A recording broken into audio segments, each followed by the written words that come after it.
the coroner was in there, and he says, we have to do an autopsy. I remember this part. He says, we have to do an autopsy.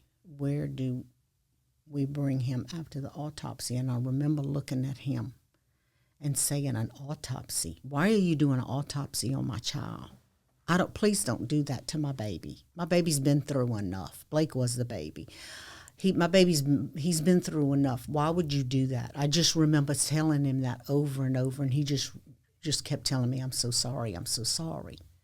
Well, about that time, the police officers came, and I don't remember that much of what they said that night. They did tell me that the man that killed Blake, that he had been in trouble several times before. But at that moment, they did not tell me he was illegal in the country. And it was like a whirlwind. Yeah. Like they're telling you stuff and you're not processing it. You're not processing it, no. You can't even process the fact that you can't take Blake home with you tonight when you leave this place.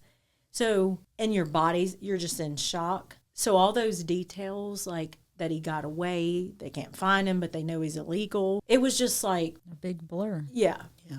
And you had just seen your own brother. I was with him. We spent the whole day together, and Blake worked at Dow Chemical. He worked in Dow Chemical, and he worked a lot of hours. And it just so happened that he spent the whole day with us. And I remember he cleaned that his day. room and he that cleaned, day.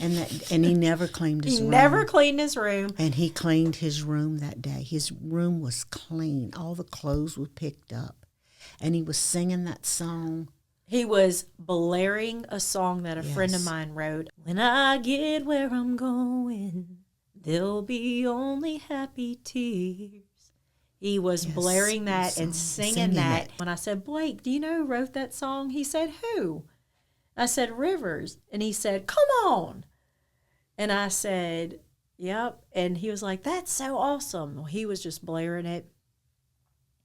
And fast forward a little bit, but a couple of days later when we finally were able to walk in his bedroom at her house and we opened the closet, it was piled from the ceiling to the floor. He cleaned his room and everything was in the closet. Shoved in it. But it's like he knew.